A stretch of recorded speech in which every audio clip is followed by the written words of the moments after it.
In this video, I'm going to show you how we built this simple garden box for $46. Usually if you were to buy one of these, it would cost you over $300. Now this style of garden box is designed to use the soil in your backyard beneath the box as well as the soil in the box, so the roots can go as deep as they want to. We first bought 3 2x8s for each box because the dimensions of the box is 8 feet by 4 feet. So all we had to do was cut one of the 2x8s in half. We also bought a 4x4 wooden post that we cut at 10-inch lengths. So we have 4 corners for each box, and it would overhang by a couple of inches to be set deeper in the dirt for stability. After we cut the boards, we sanded it down so it was nice and smooth. And then we brushed a sealant over the wood. Now this is a food-safe, oil-based garden box sealer that we got on Amazon, and you can find it in the link below.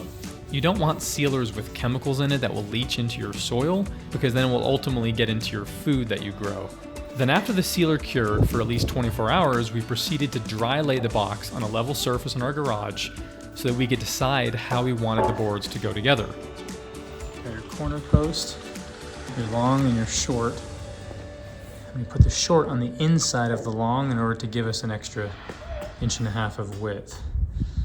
You can also decide to put the short one on the top if you'd rather do that. And what we're doing is we're building it upside down. This portion of the post will actually be under the ground, hidden in the dirt as an anchor to keep the box from shifting. I'm using a 3-inch decking screw, so when it goes through, it only goes into the other board about 1 inch. 4 inches would take it through a little bit too far. Then I used the square to make sure the boards were aligned at a perfect right angle and make adjustments as needed. Then I used the square to mark where I wanted the screw holes, making sure they were in a straight line and that they would go directly into the center of the board behind it.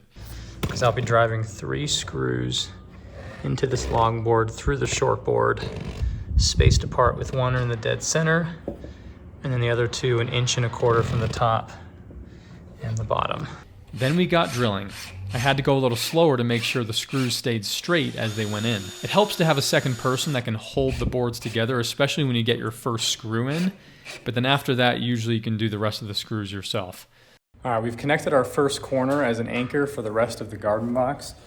So as you can see, we've got 3 screws, one holding the long board to the short board, and then these 3 holding the short board into the post so that we can keep everything else square.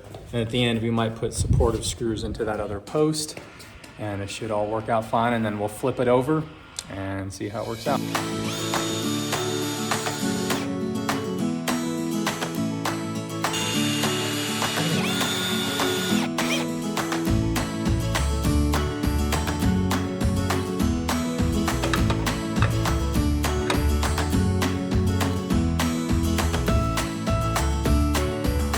Got the initial frame done.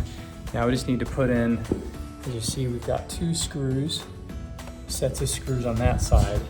Now we're going to put in 2 support screws here so that you have screws going into both sides of this corner post to create a really sturdy corner that's not going to come apart, and also will help seal the gap between this board and the corner post.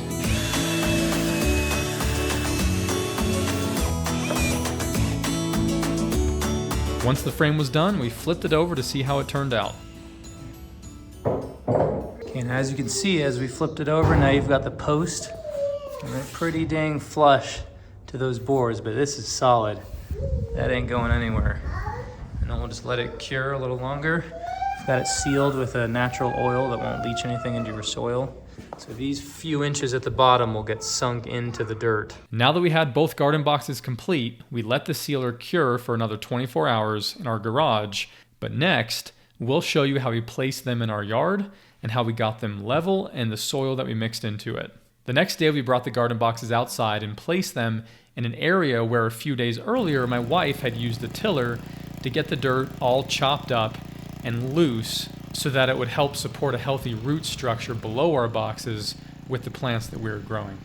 Our next step was to level the garden boxes and get them fixed in a straight line with each other, because in the future we'll keep adding more boxes in a grid-like pattern. and we wanted to secure the posts into the ground so the box wouldn't settle too much. So I had to use a combination of measuring tape and a 2x4 and a level to make sure that both boxes were at the same height and in line with one another. And I had to get all the sides level, and sometimes I needed to add or scoop out dirt from beneath the post and then slam the post down to compact the soil beneath it so our box wouldn't sink over time.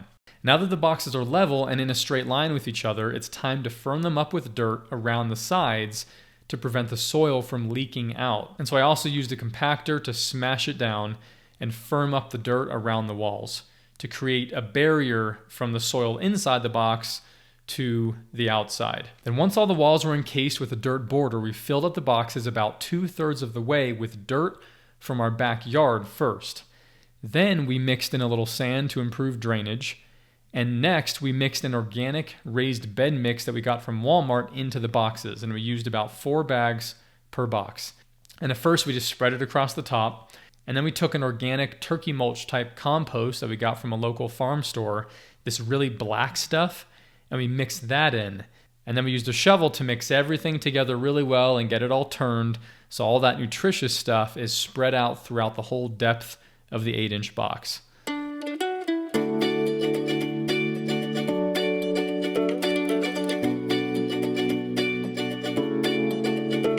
Here are the finished boxes ready to plant. If you enjoyed this DIY build, subscribe because we have plenty more projects coming. I'm a video marketer turned general contractor after we learned the hard way how not to build a house.